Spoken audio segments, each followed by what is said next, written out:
प्राची पाराशर। अपनी बर्बादी का काउंटडाउन देखकर पाकिस्तान पूरी तरह से बौखलाया हुआ है। पाकिस्तानी हुक्मरान हो या जनरल्स हो, उनके लिए हर रात अंतिम और हर रात भारी सी हो गई है। हिंदुस्तान किसी भी वक्त पाकिस्तान को गहरा जख्म दे सकता है। भारत की तैयारी इस बार बिल्कुल पुख्ता है। आज प्रधानमंत्री मोदी और रक्षा मंत्री के बीच 40 मिनट एक अहम बैठक हुई है। इस बैठक में एनएसए अजीत डोवल भी मौजूद थे। एक तरफ पाकिस्तान की बौखलाहट हर मिनट दर मिनट बढ़ती जा रही है। हिंदुस्तान का खौफ उसके बयानों में साफ साफ नजर आने लगा है। यही वजह है कि पाकिस्तान के तमाम मंत्री उलूल जुलूल बयान दे रहे हैं, भारत को धमकी दे रहे हैं, परमाणु बमों का डर दिखा रहे हैं, भारत के जवाबी एक्शन से पहले अपनी आवाम का दिल बहलाने की कोशिश कर रहे हैं। तो दूसरी तरफ भारत बड़ी तैयारियों में लगा हुआ है। युद्ध की संभावनाओं के बीच आज भारत ने 26 नए राफेल मरीन की डील फाइनल कर ली है। फ्रांस के साथ हिंदुस्तान की 63,000 करोड़ की डील ने पाकिस्तान को सख्ते में ला दिया है। पाकिस्तान डरा हुआ नजर आ रहा है। पाकिस्तान इस वक्त ऐसे हालात में फंस चुका है जहां वो छटपटा तो सकता है, बिलबिला तो सकता है, लेकिन उसके पास करने के लिए कुछ नहीं बचा है। पाकिस्तान के अंदर गिलगित बलूचिस्तान में बगावत शुरू हो गई है। हिंदुस्तान इस बार घर में घुसकर पाकिस्तान को सबक सिखाने का कमिटमेंट दे चुका है। रही सही कसर अफगानिस्तान ने भी पूरी कर दी है। जब पाकिस्तान को भारत से लगी सीमाओं के एक एक इंच से अपनी तबाही आती दिख रही है, उसी बीच अफगानिस्तान के विदेश मंत्री की इंडियन डिप्लोमेट के साथ मीटिंग की तस्वीर ने पाकिस्तान को परेशान कर दिया है। पाकिस्तान को डर सता रहा है कि भारत उसे अफगानिस्तान की तरफ से भी लताड़ लगाने का जुगाड़ पूरी तरीके से ढूंढ चुका है। अब पहलगाम अटैक को 6 दिन बीत चुके हैं। किसी भी वक्त भारत कल्पना से परे वाला एक्शन दिखा सकता है। सवाल यह है कि क्या हिंदुस्तान का प्रहार इस बार दुनिया के नक्शे से पाकिस्तान को गायब कर देगा। सवाल यह है कि पाकिस्तान के बयान बहादुरों में इतनी बौखलाहट क्यों है, और सवाल यह भी कि क्या इस बार पाकिस्तान का इलाज परमाणु बम ही है। आज हमारे खास प्रोग्राम युद्ध में इन्हीं सवालों पर करेंगे चर्चा। हमारे साथ खास मेहमान मौजूद हैं, तालियों के साथ उनका स्वागत कीजिए। हमारे साथ हैं major general retired Sanjay mister sir का भी स्वागत कीजिए। हमारे साथ हैं major general retired Dhruv Katoch ji, इनका भी तालियों के साथ स्वागत कीजिए। पीके श्रीवास्तव जी हमारे साथ हैं, एक्स एयर वाइस मार्शल, तालियों के साथ स्वागत कीजिए। और कॉमोडोर रणजीत राय हमारे साथ हैं, एक्स इंडियन नेवी ऑफिसर, तालियों के साथ इनका भी स्वागत कीजिए। पाकिस्तान संजय सर गीदड़ भभकियां दे रहा है। क्या अपनी गीदड़ भभकियों के पीछे अपनी डर को, अपनी कपकपाहट को, अपनी बौखलाहट को छिपाने की कोशिश पाकिस्तान कर रहा है? प्राची, बिल्कुल पाकिस्तान अपनी कमजोरी को बेहद छिपाना चाहता है और इसीलिए बार बार वो न्यूक्लियर वेपन्स की धमकी देता है। और देखिए, ये धमकी कौन देता है? वही देता है जो बिल्कुल कमजोर है। और वो आज टेररिस्ट स्टेट तो है ही, न्यूक्लियर टेररिज्म की भी बात कर रहा है। और उसको ये नहीं पता है, क्योंकि आपका जो कमेंट्री आ रही थी उसमें बहुत अच्छा था कि आप पाकिस्तान का ये दुनिया के नक्शे से नाम मिट जाएगा। तो मेरे को लगता है पाकिस्तान 1.0 कब था? 1947 में, जब उसको इंडिपेंडेंस अंग्रेजों ने दिलाया था। पाकिस्तान 2.0 कब था? 1971 16 दिसंबर को, जब बांग्लादेश उसके कब्जे से निकल गया, तो पाकिस्तान 2.0 था। पाकिस्तान 3.0 शायद आपकी कमेंट्री सच आ जाए, उसका नाम नक्शे से ही मिट जाएगा। तो भारत को वो जो धमकी देता है न्यूक्लियर वेपन्स की, इंडिया भी उस समय नो होल्ड्स नो बार्स, हमारा तो ऐसा स्ट्रेटेजिक वेपन उसके ऊपर न्यूक्लियर हम टारगेटिंग करेंगे कि पाकिस्तान का पता ही नहीं चलेगा।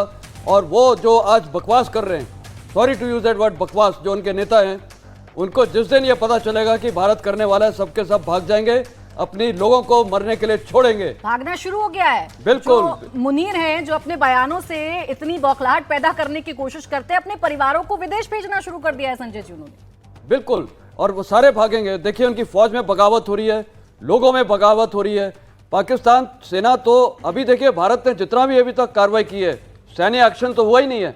इतना डर अभी से ही, ये इंडस वाटर ट्रीटी और ये जो डिप्लोमेटिक हमने एक्शंस किए हैं, पॉलिटिकल एक्शंस है, इतना डर, तो जितना इतना डर अभी हो गया, तो जिस दिन फौज का काम शुरू हो जाएगा, और फौज कब करेगी, कैसे करेगी, वो किसी को नहीं पता है। वो पाकिस्तान भी अभी यही चिंतित में, आप सोचिए उनके दिमाग का मेंटल पैरालिसिस हो रहा है कमांडर्स को कि फौज कब आएगी, कहाँ से आएगी। देखिए, अफगानिस्तान की बात कर रहे हैं, और मैं अफगानिस्तान में था, तो मैं आपको बता सकता हूँ आज की तारीख में अगर हम कुछ करते हैं, अफगान लोग पाकिस्तान के साथ खिलाफ हो जाएंगे। क्योंकि वो मेरे को बोलते थे, जनरल साहब आप यहाँ से हमला करिए, हम इधर से करते हैं, इस देश को खत्म करना है। तो शायद न्यूक्लियर वेपन्स की भी जरूरत ना पड़े। यानी वक्त आ गया है जब पाकिस्तान को दुनिया के नक्शे से हटा दिया जाएगा। अब रंजीत सर अगर बयानों की ही बात कर लें, जैसा संजय सर अभी कह रहे हैं कि पैरालाइज आ गया है उनके दिमागों में, वो बौखलाहट में, उनको समझ नहीं आ रहा कि भारत कहां से हमला करेगा। अब उनके रेल मंत्री का ताजा बयान है हनीफ अब्बासी का। वो ये कह रहे हैं ये जो गौरी, शाहीन, गजनवी ये चौकों में सजाने के लिए नहीं रखे, 130 परमाणु हथियार सिर्फ मॉडल बनाने के लिए नहीं रखे, सभी बैलिस्टिक मिसाइलें भारत की तरफ निशाना साधे हुए हैं। आलम यह खाने के लिए कुछ नहीं है घर में, बात मिसाइलों की कर रहे हैं, बात कर रहे हैं एटम बम की। देखिए, अभी जनरल साहब ने समझा दिया, पाकिस्तान की जो स्थिति है बहुत नाजुक है, आर्थिक स्थिति बहुत गिरी हुई है। अगर जो उन्होंने कुछ आगे किया, उनके पास पैसा नहीं है एक लड़ाई लड़ने के लिए। उनके पास अब इंडस वाटर ट्रीटी से इतना डर हो गया है कि उनका जो एग्रीकल्चरल प्रोडक्शन है वो नष्ट हो जाएगा, पानी की कमी होगी। वो देख रहे हैं कि हम एक एक करके नेशनल इन्वेस्टिगेटिव एजेंसी एक एक पकड़ के जो पुराने टेररिस्ट अगरवाडी कश्मीर में घुसे हुए थे उनको पता कर रहा है कि कहाँ है, उनके घर भी तोड़ रहे हैं। तो इस स्थिति में पाकिस्तान क्या बोल सकता है कि मेरे पास परमाणु हथियार है, लेकिन ये आसान बात नहीं है, ये बोलना नहीं चाहिए, लेकिन हमारा आम पान बॉर्डर है। किसी ने भी परमाणु हथियार चलाए तो नष्ट उसकी तरफ भी हो जाएगा। हवा जो उस तरफ जा रही है उनके तरफ फॉल आउट होगा, हिरोशिमा की बात। तो हमें ये देखना चाहिए, ये बातचीत में कर रहे हैं क्योंकि और कोई चारा नहीं है। और आपने बोला जनरल मुनीर, उनके जो आर्मी चीफ है, उन्होंने कुछ हमको समझाया था पहलगाम से पहले, जो उनके भाषण में बोला कि हम दोनों देश अलग धर्म के हैं। अभी धर्म की बात तो भारत में नहीं होती, हम एक हैं। तो हमें इस वक्त हमारी गवर्नमेंट में, प्रधानमंत्री में, रक्षा मंत्री जो आपने बताया, अभी 40 मिनट की मीटिंग हुई थी, नेशनल सिक्योरिटी एडवाइजर, हमारे जो नेवी चीफ है एडमिरल दिनेश त्रिपाठी, उन्होंने बता दिया होगा कि हम नेवी में क्या कर सकते हैं। हमारी नेवी अब ब्लॉकेड कर सकती है, क्लैंडस्टाइन ऑपरेशन कर सकती है, सबमरीन अटैक हो सकती है। एयर चीफ ने तो बताया पहले भी, हमने जो बालाकोट में अटैक किया था, आप हमको टारगेट दीजिए। आर्मी चीफ ने उरी के बाद दिखाया। तो आप समझ जाइए, आपको फिक्र करने की बात नहीं है। आपके गवर्नमेंट में आसरा फेथ होना चाहिए। Yes, and today we have also signed a $63,000 Rafale deal. So country is rich, country is powerful, and you young people are the power of tomorrow. You must support the government. Government को मदद दीजिए, फिक्र मत कीजिए। अब ये फिक्र का जो साया है ये तो पाकिस्तान में देखने को मिल रहा है। उनका एक एक बयान इस तरफ इशारा कर रहा है कि पाकिस्तान हो गया है मजबूर, और उसे समझ में आ रहा है कि इस बार उसने जो भारत को छेड़ा है तो भारत अब छोड़ेगा नहीं, नक्शे से उसका नामो निशान मिटाकर रहेगा, और इसीलिए बौखलाहट में बयान सामने आ रहे हैं। वहीं के पत्रकार हैं ध्रुव सर, वो पाकिस्तान की मजबूरी भी बता रहे हैं, लेकिन फिर वही गीदड़ भभकी के जरिए अपने डर को छिपाने की कोशिश कर रहे हैं। वो ये कह रहे हैं कि लॉन्ग वार नहीं झेल सकता पाकिस्तान, इसलिए न्यूक्लियर अटैक ही एक ऑप्शन है। तो क्या परमाणु बम का इस्तेमाल होगा या वॉर में परमाणु वॉर होगा? देखिए, मेरे अपने ख्याल से परमाणु हथियारों की बात करना एक बड़ी गैर जिम्मेदारी बात है। सीधी बात मैं बोलता हूँ, ये जो भी रिस्पॉन्सिबल देश होते हैं इस प्रकार की बात नहीं करते हैं। मैं एक चीज़ बताना चाहता हूँ, भारत की भी अपनी न्यूक्लियर डॉक्ट्रिन है, स्पष्ट की गई है, पब्लिसाइज्ड है। और भारत की न्यूक्लियर डॉक्ट्रिन के मुताबिक हम पहले न्यूक्लियर बॉम्ब कहीं किसी भी देश के साथ नहीं करेंगे, ये हमारी न्यूक्लियर डॉक्ट्रिन है। लेकिन उसमें दूसरा जो पैराग्राफ आता है उसमें ये लिखा है, अगर कोई हमारे ऊपर न्यूक्लियर बॉम्ब फेंकेगा, लड़ाई करेगा, तो हमारा जवाब जो है will be out of proportion, total war. इसका मतलब अगर कोई हमारे ऊपर एक बॉम्ब फेंकेगा, हम ये नहीं बोलेंगे ठीक है तुमने एक फेंका हम भी एक फेंकेंगे, उसके बाद तो पूरी तरह से पाकिस्तान को नष्ट कर दिया जाएगा।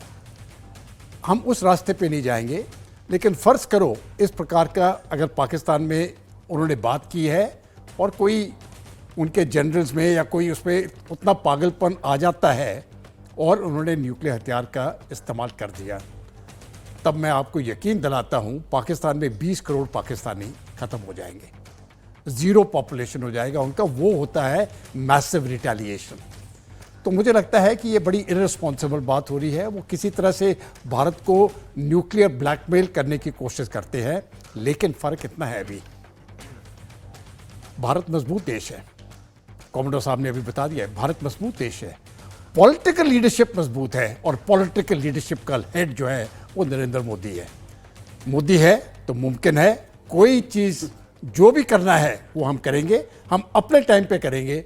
पाकिस्तान जो चाहे वो करे, उसका नाश लिखा हुआ है, होगा और होके रहेगा।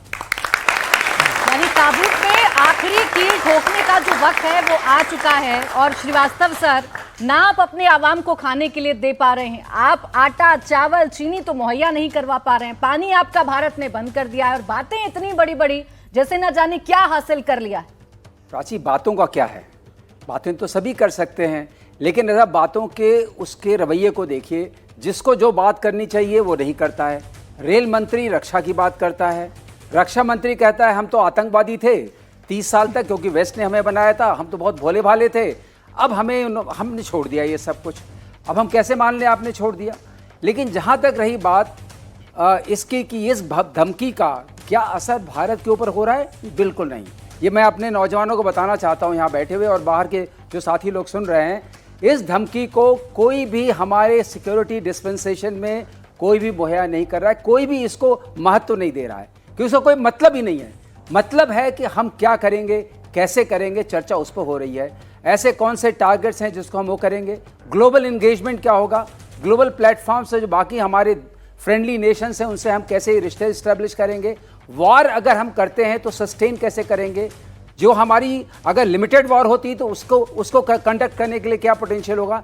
एक बात मैं और आप लोगों को बता दूं इस माध्यम से, वॉर को करना इतना आसान नहीं होता कि आपकी मिसाइल्स खर्च होती हैं, आपके आर्टिलरी शेल्स खर्च होते हैं, आपकी बड़ी मिसाइल्स खर्च होती हैं, ICBMs एंड आप जो सुनते हैं नाम, पृथ्वी, अग्नि एंड प्रलय, निर्भय, और सबका खर्चा होता है, आकाश, बराक 8, ये सारे खर्चे लगते हैं। और इनका खर्चा, कमोडोर साहब यहाँ हैं, आपको सुन के ताज्जुब, अगर हम 10 दिन की लड़ाई करते हैं तो कम से कम हमारे पास $2-3 बिलियन सिर्फ इसके लिए होना चाहिए। ये खर्चा इसका, ये आता है करीब 40-50 हज़ार करोड़। ये आपके पास तो है नहीं, खाने को है नहीं, जो उनके पास रिजर्व्स हैं वो 2 महीने के हैं, वो भी डिप्लीट होने लगेंगे। नेवल फोर्सेस ब्लॉकेट कर देंगी, अगला ईंधन पहुंचेगा नहीं। पिछले वॉर में 71 में कराची में क्या हुआ था, नेवल फोर्सेस ने क्या किया था, पूरा सब जल गया था, राख हो गया था। तो लड़ाई कैसे लड़ेंगे? उनके अपने लोगों ने कहा है कि हमारे टैंक में भरने के लिए ईंधन नहीं है। अगर आपके पास साजो सामान नहीं है, आपके पास आदमी नहीं है, और ऊपर से इंटरनल स्ट्राइफ है। बलूचिस्तान को देखिए, एक तरफ वहां पर उनकी ट्रेन रोक करके, जो BLA है उसने आर्मी की ट्रेन रोक करके उनको हाईजैक कर लिया। तो क्या आपकी आर्मी की हैसियत है? इधर सिंध में एक्टिविटी चल रही है, खैबर पख्तूनख्वा में चल रही है, तो बचा कौन? पंजाबी जो रूल करते थे थ्रू द मिलिट्री स्ट्रक्चर, सिर्फ वो एलीट वहां बचा है। और जैसा प्राची आप ही ने कहा कि जनरल मुनीर के भी बच्चे बाहर चले गए। आपने देखा किसी भी जनरल को जो अपना समय बिताने के बाद उस देश में रुका हो? कोई नहीं रुका है, क्योंकि वहां रुकने ऐसा माहौल ही नहीं है। ये बहुत बड़ी चीजें हैं, ये इंडिकेट करती हैं। और जो एस्केलेशन लैडर में, जैसा कि जनरल साहब ने बताया, जनरल कटोच ने, एस्केलेशन लैडर में परमाणु बम सबसे ऊपर आते हैं। जब मैं एकदम हताश हो जाता हूं, मेरे पास कोई चारा नहीं रहता है, तो अगर कोई कह रहा है कि मैं परमाणु बम का इस्तेमाल करूंगा, इसका मतलब वो अभी तो लड़ाई शुरू नहीं हुई, उसी में बेचारा हो गया, उसी में बेचारा हो गया। और एक बात और है, अगर हम इनको इसी तरीके से हाई अलर्ट में रखेंगे तो जो बचा खुचा इनका ईंधन है, जो बची खुची इनके एयरक्राफ्ट के आवर्स हैं, जो बचे खुचे टैंक के आवर्स हैं, क्योंकि एक और चीज़ होती है, अगर आप जहाज को उड़ाते हैं उसमें हर चीज़ जो है, सारे कल पुर्जे वो आवरली बेसिस पे चलते हैं, लैंडिंग के बेसिस चलते हैं, तो सारे खर्च हो जाएंगे। इससे पहले लड़ाई शुरू हुई, आपने पूरा खर्च कर दिया। अब आपकी डिपेंडेंस आ गई, जो $470 मिलियन का US का पैकेज आ रहा है। US का पैकेज अभी पहुंचा नहीं है। इनके जो फ्रंट लाइन फाइटर्स हैं वो 75 F-16 बोलते हैं, उसमें से 44 जो हैं वो 2000 के आसपास के हैं, बाकी तो पुराने हैं। उनमें कोई ऐसे संसाधन एवियोनिक्स, मॉडर्न सर, एवियोनिक्स आप ये नहीं है, बता रहे हैं मॉडर्न ना कि फाइटिंग उस थिंग नहीं देश है। की हालत कितनी खराब है कि वो लड़ाई में सस्टेन नहीं कर सकता। सस्टेन बयान नहीं कर सुन सकते। लीजिए, बयान सुन लीजिए। पानी है नहीं उनके पास पीने के लिए, खाने के लिए खाना है नहीं उनके पास, टैंकों में भरने के लिए पेट्रोल है नहीं उनके पास। और उनके आईबी मिनिस्टर कह रहे हैं इस दफा फैंटास्टिक टी नहीं होगी, फैंटास्टिक मार पड़ेगी। फैंटास्टिक मार पड़ेगी। आपका इंतजार है हमें कि आप हमें मार सकें, क्योंकि अगर आप 1971 में देखिए तो हमारी स्ट्रेटजी क्या थी। हमने उनको उकसाया कि तुम हमें अटैक करो। We want to be on morally high ground. हम उनको यहां से ऐसी बातें करते हैं, आपके टेलीविजन स्टूडियो के माध्यम से शायद हम उनको उकसा दें, आओ मारो, हिम्मत है तो मारो। कन्वेंशनल वॉर करने की हिम्मत नहीं है। पाकिस्तान ये दुस्साहस नहीं करेगा, ये मेरा आकलन है। और हम इसके लिए पूरी तरह तैयार हैं, चाहे वो आर्मी हो, नेवी हो, एयरफोर्स हो। आजकल कुछ डायमेंशंस और आ गए हैं जो नई पीढ़ी को जानना चाहिए। There is a dimension of electronic warfare, space assets का डायमेंशन है और साइबर एसेट्स का डायमेंशन है। और ये सारे मिलकर के मिलिट्री इंटेलिजेंस कलेक्शन जो होता है, लड़ाई में सबसे मजबूत बात क्या होती है कि आपके पास टारगेटिंग इंफॉर्मेशन होनी चाहिए। अगर किसी के पास टारगेटिंग इंटेलिजेंस है, आपको पता है हमें इनको मारना है, तो आपके पास वो सारे संसाधन हैं, वो रेंजेस हैं, वो मिसाइल्स हैं, वो सर्कुलर एरर प्रोबेबिलिटी जो अचूक निशाना करते हैं वो है।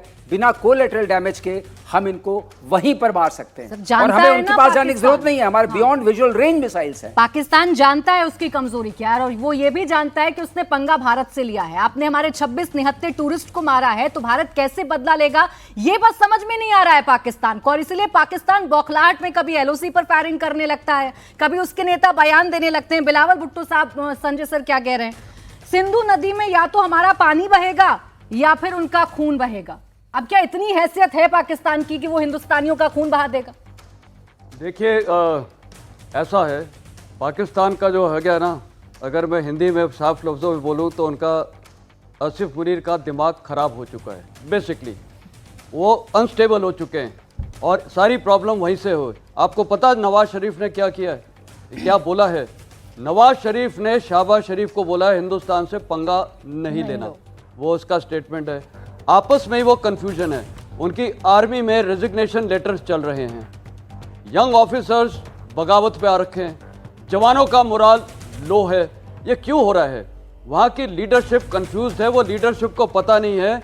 वो लीडरशिप सिर्फ धर्म युद्ध चाहता है हिंदुस्तान में हो, और धर्म से कोई देश नहीं लड़ सकता कि बस उसको धर्म धर्म का बोलो। आप देखिए, यही अफगानिस्तान को किसने खराब किया? पाकिस्तान ने, धर्म के नाम पे।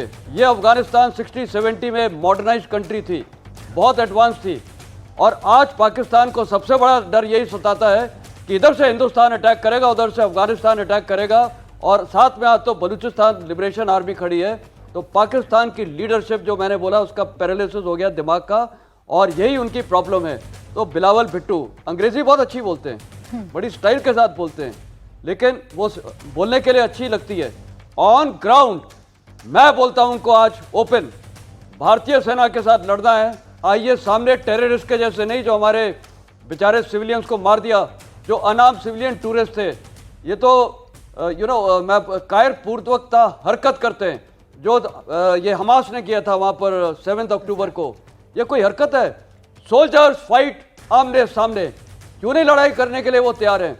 हम तो आज लाइन ऑफ कंट्रोल में, मैं आपको बता रहा हूं, हुक्म मिले हम चले जाएंगे। आज हम सारे तैयार हैं। ये जनरल साहब, ये सॉरी कमांडर साहब, 86 ईयर्स में आप इनका जोश देखिए। हम सारे अभी सीनियर सिटीजन हैं। आज हम, आप लोग चलेंगे? yes, sir. चलेंगे? yes, sir. ये देखिए, तो ये है हमारे देश का जोश। सब कुछ है, पूरा देश खड़ा है। जो प्राइम मिनिस्टर ने बोला था, स्पिरिट ऑफ इंडिया को पाकिस्तान नहीं तोड़ सकता है। हमारी जो स्पिरिट है यही तो है, हमारे लोग, हमारा कल्चर, हमारा इतिहास, हमारी इकोनॉमी। आज ये चाइना का भी इसमें बहुत बड़ा रोल है। चाइना भी ये करवा रहा है। क्यों चाइना इसलिए करवा रहा है? क्योंकि उसको पता है कि we are now going to be 3rd largest powerful economy in the world. तो वो चाहता है, और क्योंकि अभी हमारा अमेरिका के साथ भी अच्छे रिलेशंस हो रहे हैं, और ये जो ट्रेड टैरिफ वॉर चल रहा है ट्रंप और शी जिनपिंग के बीच में, भारत को फायदा होगा। तो ये सारी स्ट्रेटेजी चाइना भी करवाना चाह रहा है। तो ये बिलावल भुट्टो और ये जितने ये बकवास कर रहे हैं, बेमतलब के स्टेटमेंट दे रहे हैं। अगर दम है चैलेंज हम देते हैं, 4 यहाँ लोग जो बैठे हुए हैं आमने सामने आइए, उनका पता नहीं चलेगा। वही होएगा जो 71 में 93,000 कैदीज रखे थे इंडिया ने, प्रिजनर्स, वो डर रहे हैं, इसलिए वो लड़ाई नहीं चाहते हैं। तो ये गीदड़ भक्ति के ये धमकी है कि हम न्यूक्लियर वेपन्स और ये कर लेंगे, और मैं आज आपको बताता हूँ वो नहीं करेंगे न्यूक्लियर वेपन्स। करके देखें तो उनकी तबाही तो ऐसी है पता भी नहीं चलेगा। भारत का साइज, भारत विश्व का 7th लार्जेस्ट कंट्री है, पाकिस्तान 33rd है। उनकी जो साइज है 8,88,000 स्क्वायर किलोमीटर है, हमारा साइज है 32,88,000 square kilometer. We are 4 times bigger than them. जिससे बात कर रहे हैं पंगा लेने की, हमारी आर्म फोर्सेस हर चीज में हम आगे हैं, हमारे लोग इतने पावरफुल हैं। आज पूरे विश्व में इंडियंस वेलकम किए जाते हैं। क्यों? We are not terrorist.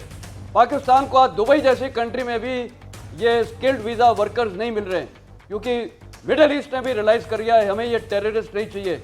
आज अफगानिस्तान में जब मैं था, आपको हैरानी होगी, जो वहाँ के लोग थे जो पाकिस्तान रहते थे, जब चेक पोस्ट पे जाते थे उनको बताऊं क्या बोलते थे? अपनी आइडेंटिटी छिपाते थे, बोलते थे वी आर इंडियंस। ये है आपकी नेशनल आइडेंटिटी।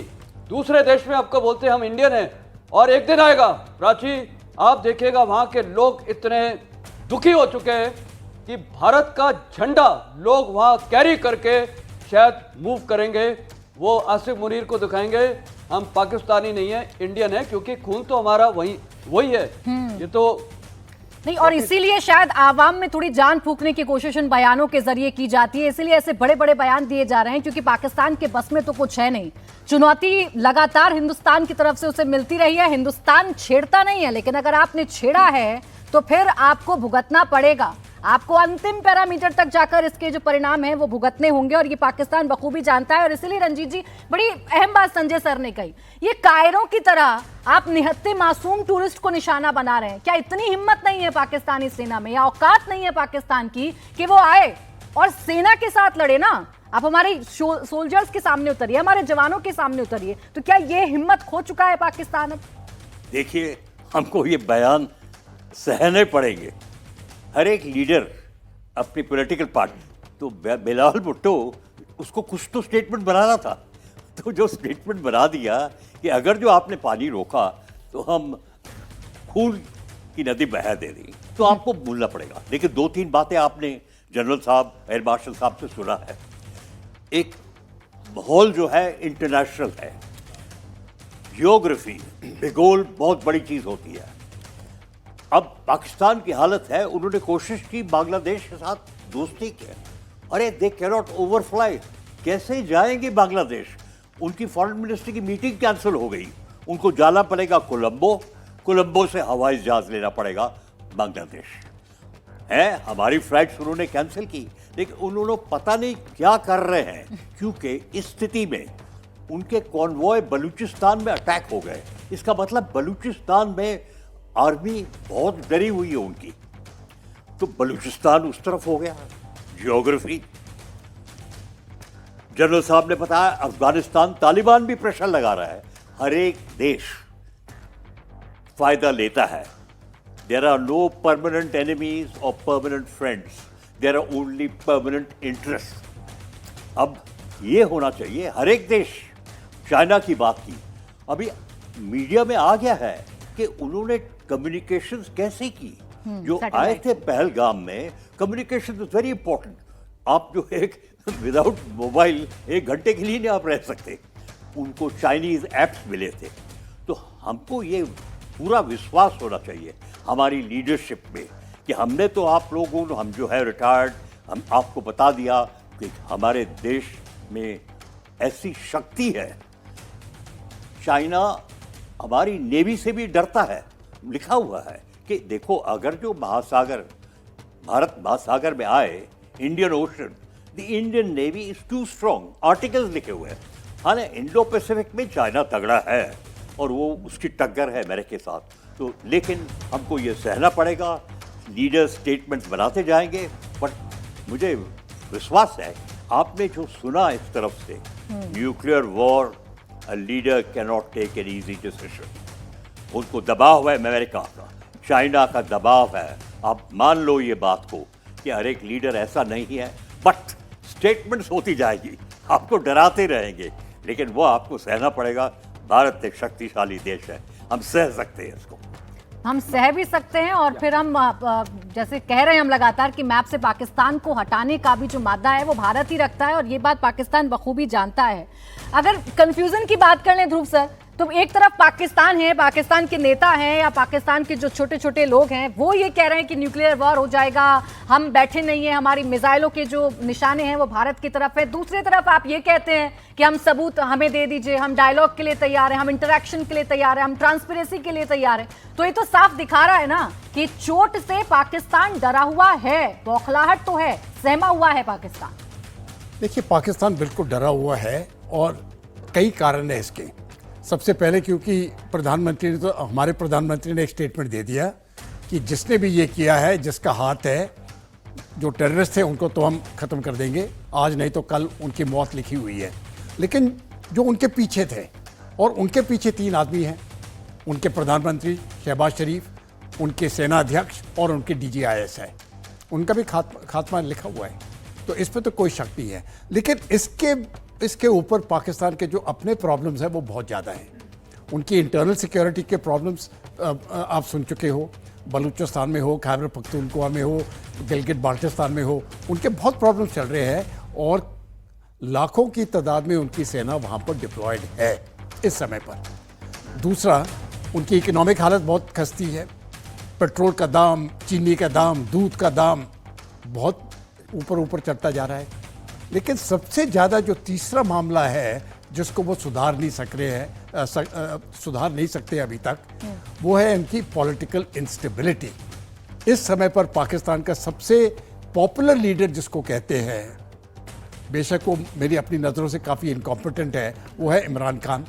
और इमरान खान अभी जेल में है और वही एक लीडर है जो पब्लिक उसको चाहती है और आर्मी उसको अंदर नहीं आने दे रही है, क्योंकि अगर वो आ जाए तो आर्मी निकल जाएगी, वो उनकी जो छवि है वो ख़त्म हो जाती है।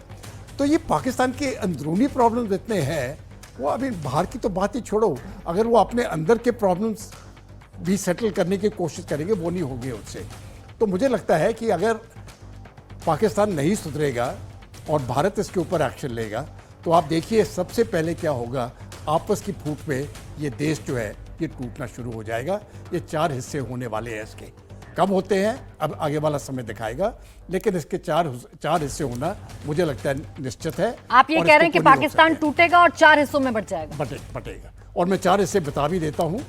एक हो जाएगा बलूचिस्तान इंडिपेंडेंट हो जाएगा, सिंधु देश दूसरा बन जाएगा, जो खैबर पख्तूनख्वा का हिस्सा है वो अफगानिस्तान के साथ मिल जाएगा और उसके बाद ऊपर गिलगित बाल्टिस्तान वो भारत के साथ मिल जाएगा। तो रहा क्या, पंजाब वो उनके पास रह जाएगा और मुबारक उनको वही। देखिए, पाकिस्तान को मुंहतोड़ जवाब तो भारत की तरफ से मिलेगा। एक और बयान में श्रीवास्तव सर पढ़ रही थी और उस बयान को पढ़ के फिर हंसी आ रही है, जिनके खुद आने वाली तारीख के बारे में नहीं पता। वो ये कह रहे हैं, तलाल चौधरी गृह राज्य मंत्री हैं वहां के, कह रहे हैं भारत ने हमला किया तो ऐसा जवाब देंगे कि नई तारीख बन जाएगी। ये वो बता रहे हैं, तारीख से वो मिट जाएंगे या तारीख बन जाएगी। वो ठीक कह रहे हैं, मैं उनके बयान से सहमत हूं। तारीख तो बनी जाएगी। पाकिस्तान था, अब नहीं है, वो भी तो एक तारीख बनी। हम उनका विरोध नहीं कर रहे हैं।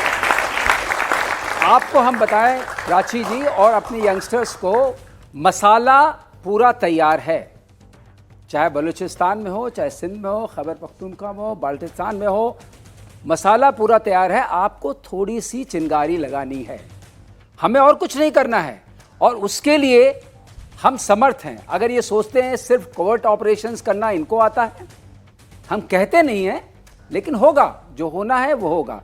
क्योंकि आजकल military operations overt and covert दोनों होते हैं। आपने हमारे जो टूरिस्ट थे जिनसे कोई मतलब नहीं था, वो बेचारे अपना पीस लविंग टूरिस्ट अपनी कोई हनीमून को सेलिब्रेट कर रहा है, कोई कुछ कर रहा है, इट वॉज रियली बारबेरिक। सो अब ये कहते हैं कि पानी जो है वो नाक के ऊपर चढ़ गया है और इस सब के लिए आपको राजनीतिक दृढ़ता चाहिए। देखिए, जिस जो आज मोदी जी बात कर दिखा रहे हैं सर, खबर देख लीजिए ना, गिलगित और बाल्टिस्तान में प्रदर्शन हो रहा है हजारों लोगों का और पाकिस्तानी आर्मी के खिलाफ ये प्रदर्शन। आप देखिए, हम चारों ये बता रहे हैं क्योंकि हम लोगों को पता है पाकिस्तान का हर, जैसे आप कहती हैं ये जानना चाहिए हर युद्ध का एक कोई टारगेट होता है, कोई एम होता है, कोई मकसद होता है। जैसे जेनोसाइड हो रहा था बांग्लादेश में 1971 में, तो हमारा मकसद था उनको इंडिपेंडेंट कराना, बांग्लादेश बना। उसी तरह इसका मकसद होगा, अगर लड़ाई होती है, पाकिस्तान को खंडित करना, पाकिस्तान न रहे, जिसको वजूद को खत्म करना, क्योंकि आतंकवाद उसमें अब घुस चुका है उसके सिस्टम में। आप देखिए वहां की जनता उनके साथ नहीं है। अगर ऐसा होता तो इमरान खान के पीरियड में जब उनको कैद किया गया था, तो कोर कमांडर के घर में घुस के जनता ने उनके घर को जलाया था। ऐसा कभी आपने देखा है? तो मिलिट्री वहां की जो थी, जो एक हाई पेडेस्टल पर रहती थी कि ये हमारे प्रोटेक्टर्स हैं, वहां की जनता ने भी रियलाइज किया प्रोटेक्टर्स नहीं हैं, ये हमारे डिस्ट्रक्टर्स हैं, यही हमें बर्बाद कर रहे हैं। और ये बात, आवाज उनकी जनता तक पहुंच चुकी है। अब उसको एक तरीके से उसका खंडन होगा, और जो उस बोलते हैं, जन सामने बोला पाकिस्तान 3.0, एक्चुअली पाकिस्तान 0.0, तो ये होने वाला है। और दुस्साहस कहने का दुस्साहस, खटोर साहब कह रहे थे, अब कुछ तो सहना पड़ेगा। अगर आप किसी को इतना दबा देंगे, उसको पता है कि हमें मार ही देंगे, तो कुछ तो बोलेगा वो चाहे गिड़गिड़ाहट में बोलेगा, झुंझलाहट में बोलेगा या गुस्से में बोलेगा, उसको हम सहन करेंगे। वी आर मैच्योर कंट्री, हम अपने स्टेप को अपने टाइम पे लेंगे, टाइम ऑफ आवर चूजिंग। ये कोई उसमें आप लोग उसमें मत रहिए कि अभी क्यों नहीं किया। ऑप्टिक्स नहीं चाहिए, रिजल्ट चाहिए। रिजल्ट के लिए तैयारी करनी पड़ेगी। जैसे 1971 में मानेक शॉ ने इजाज़त मांगी कि 6 महीने बात करेंगे, और करने का तरीका ढूंढना पड़ेगा। उन्होंने कहा उनको अटैक करने दो, उसके बाद हमें वो मिली इजाज़त। तो आज आपको पॉलिटिकल विल चाहिए जो एग्जिस्ट करती है। जैसा अभी जन साहब ने कहा था, मोदी है तो मुमकिन है। देयर इज नो डाउट कि प्राइम मिनिस्टर हैज रिजॉल्व कि हमें अब इस चीज को समाप्त करना पड़ेगा। ये अध्याय, ये पुस्तक आतंकवाद की बंद करनी पड़ेगी। इस खुली पुस्तक में बहुत हमने देख लिया, बहुत सहन कर लिया, बहुत प्रतीक्षा कर ली, बहुत समझा लिया। कई बार ऐसे भी समझाया दोस्ती करके। प्रधानमंत्री खुद चले गए बर्थडे पार्टी अटेंड करने के वहाँ अर्स्टवाइल वहाँ के प्राइम मिनिस्टर की, कि लेट्स लिव पीसफुली। अपने फर्स्ट इनॉग्रेशन में उन्होंने पाकिस्तान के प्राइम मिनिस्टर को भी बुलाया था, आइए अटेंड करिए, हमारी तरह रहना सीखिए। लेकिन वो सीख शायद वहाँ की जो मिलिट्री इस्टेब्लिशमेंट है वो नहीं चाहती वहाँ हो। और जिस तरीके से उन्होंने 30 साल तक खुद एडमिट किया, हम तो उसको नर्चर कर रहे थे। अब जिस पेड़ को आपने लगाया है, वो हिंदी में कहावत है ना, बोए पेड़ बबूल के फूल कहाँ से हो, वही बात है। तो अब ये तो चलेगा और हमें उसको काटना पड़ेगा। अब देखिए बौखलाहट, ये डर क्यों है पाकिस्तान में? आप सोचिए, जब यहाँ दिल्ली में कोई बैठक होती होगी, जब प्रधानमंत्री एनएसए के साथ, रक्षा मंत्री के साथ 40 मिनट तक बैठक करेंगे, तो डर पाकिस्तान में होगा, इसकी गूंज पाकिस्तान में सुनाई पड़ेगी। और उसके पास कुछ नहीं है। वो क्या कर रहा है संजय सर? वो एलओसी पर से फायरिंग कर रहा है, उसके पास कुछ नहीं है। या फिर वो सीमा पार से वॉच टावर पर खड़े होकर निगरानी रख रहा है, जैसे सामने से सेना उस पर हमला करने वाली। कुछ नहीं है उसके पास। उसे समझ नहीं आ रहा कि आसमान से भारत हमला करेगा, पानी से भारत हमला करेगा, समंदर से हमला करेगा, या जमीन से आमने सामने जाकर उसके साथ हमला करेगा, या उसके साथ लड़ाई लड़ेगा। बिल्कुल प्राची, सारे प्रेशर्स आज पाकिस्तान के ऊपर हैं। भारत क्या चाहता है, पहले हम उसको एनालाइज करें। भारत 2 चीज चाहता है। नंबर 1, पाकिस्तान टेररिज्म बिल्कुल बंद करे, और दूसरी चीज हम क्या चाहते हैं, कश्मीर का मुद्दा आज से नहीं उठेगा। और मेरे को लगता है कि कल फॉरेन सेक्रेटरी साहब को एक और प्रेस कॉन्फ्रेंस लेनी चाहिए, जिसमें यह स्टेटमेंट आना चाहिए, भारत के साथ पाकिस्तान को यही अभी करना पड़ेगा, प्रेशर बनाने की टैक्टिक्स। नंबर 1, हाफिज सईद, दाऊद इब्राहिम और जितने टेररिस्ट हैं, लीडर्स, उनको आप तुरंत इंडिया को हैंड ओवर किए। अब हमें डिमांड देनी पड़ेगी, प्रेशर बनाना पड़ेगा। दूसरी डिमांड होगी, तमाम पीओके और गिलगिट बल्तिस्तान शामिल शख्सगाम वैली भारत को वापस देंगे। ये 2 शर्तें आप हमारी माने, हम इंडस वाटर ट्रीटी चालू कर देंगे। ये प्रेशर होना चाहिए।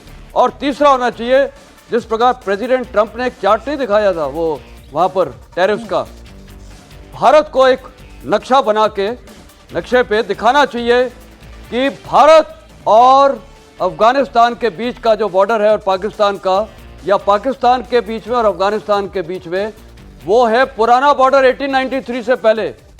इंडस रिवर के साथ पूरा इलाका जो वेस्ट को था वो था अफगानिस्तान।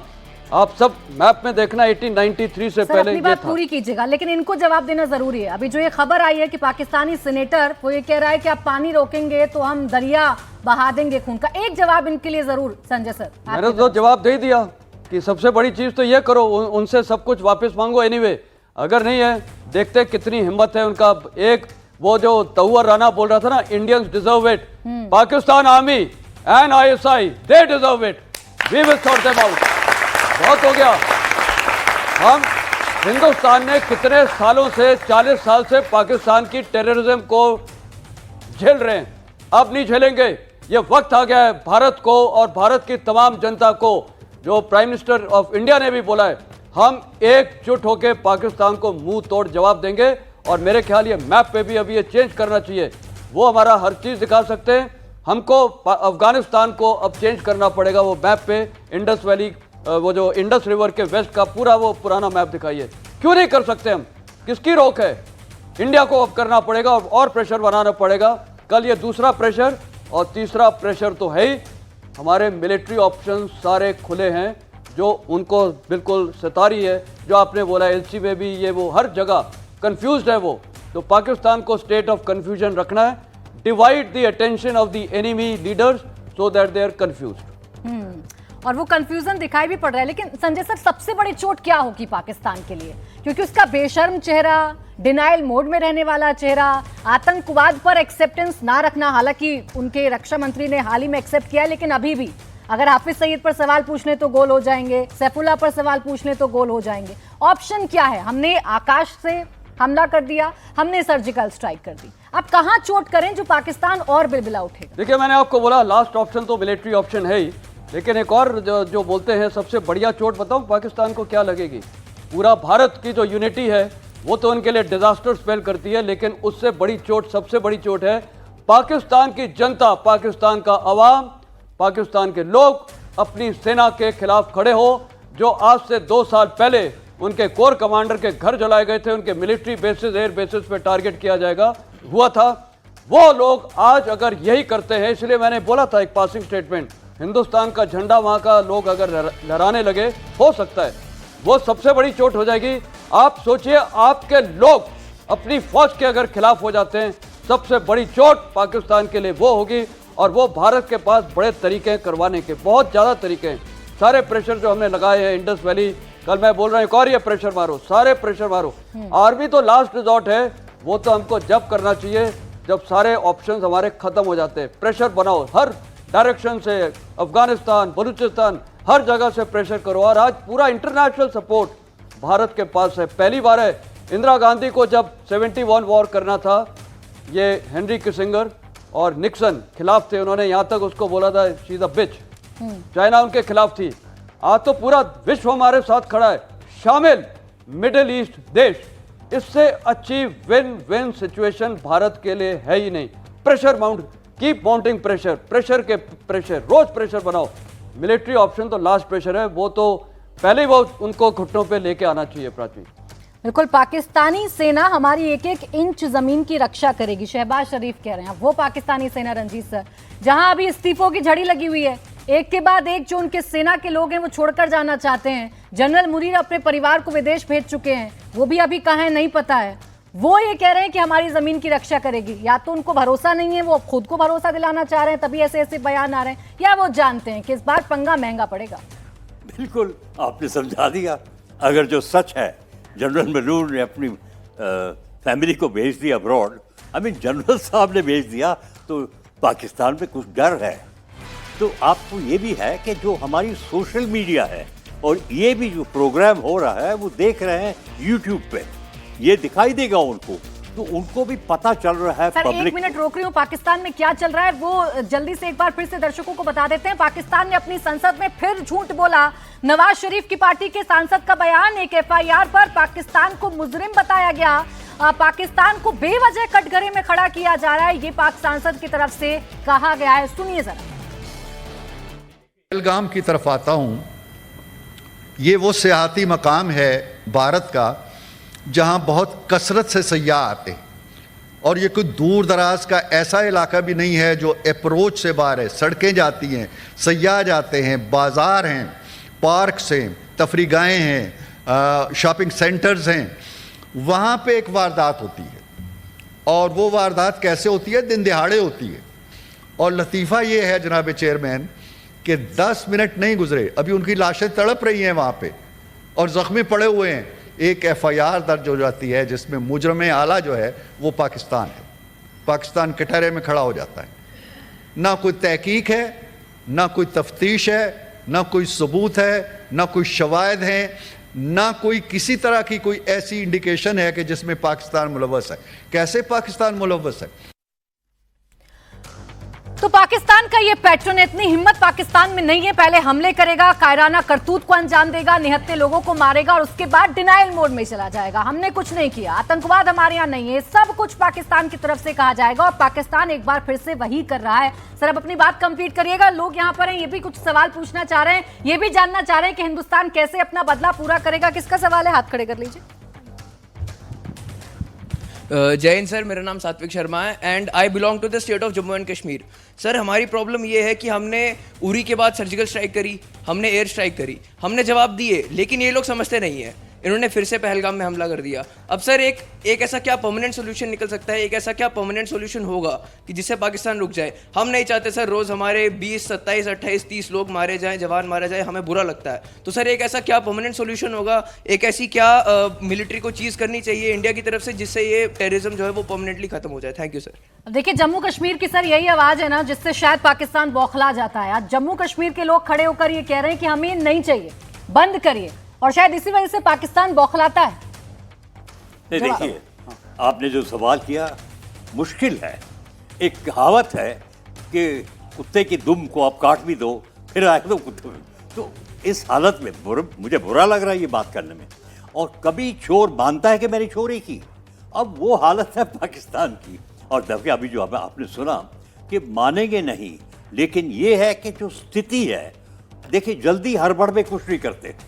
भारत ने भी उरी का जो अटैक किया, बालाकोट का भी जो अटैक किया, कितना सोच समझ के किया। अभी ये है आजकल की जो ज़माना है, इट इज़ अ स्पीड ज़माना। आप लोगों को जो पब्लिक है जल्दी से कुछ चाहिए नहीं, कॉन्फिडेंस होना चाहिए हमारे लीडरशिप में, ये बहुत ज़रूरी है। हम एक हैं, इवन ऑपोजिशन ने भी बोला है। और दूसरी बात सोचिए, 16 लीडर ने फ़ोन किया है प्राइम मिनिस्टर को अपने आप कि हम आपके साथ हैं।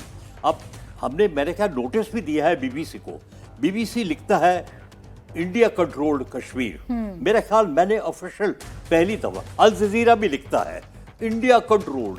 आपको तालियां होनी चाहिए कि अगर जो गवर्नमेंट ने ये लिखा है तो हम बोल रहे हैं कि ये कैसे हो सकता है। और अब लड़ाई की बात नहीं करूंगा, लेकिन आपको याद होना चाहिए भारत ने लड़ाई कभी नहीं स्टार्ट की। 1965, 1971 मिसेस गांधी ने कोशिश किया कि बांग्लादेश में उनके हवाई जहाज गिरा दिए जी, फिर भी लड़ाई नहीं हुई। फिर रॉ को बोलो 4 तारीख को मैं अटैक करूंगी। उसने दिमाग लगाया, खुफिया एजेंसी का दिमाग लगाया, और फिर उन्होंने 3 तारीख को शाम को पाकिस्तान ने अटैक किया। तो आप सोचिए उरी में क्या हुआ, बालाकोट में क्या हुआ। आपने जनरल साहब से और एयर मार्शल से सब सुन लिया। हौसला होना चाहिए कि हमको थोड़ा सहना पड़ेगा ये समय, लेकिन मार्केट अप हो रही है। रोज मार्केट में आपको कोई तकलीफ नहीं है जी। तो गवर्नमेंट के ऊपर और हमारे प्राइम मिनिस्टर के ऊपर, उनके लीडरशिप के ऊपर जरूर कुछ होगा। क्या होगा सोचिए। बिल्कुल, काफी आपने सर यही एक हिंदुस्तान की आज यही मांग है, इसलिए सड़कों पर उतरा जा रहा है कि पाकिस्तान को अब खत्म करने का वक्त आ गया है। गीदड़ भपकिया पाकिस्तान दे रहा है, लेकिन पाकिस्तान अंदर खाने डरा हुआ है, सहमा हुआ है, इसीलिए इस तरीके की बयानबाजी की जा रही है। बहुत शुक्रिया सर आप सभी का हमारे साथ आज की चर्चा में जुड़ने के लिए।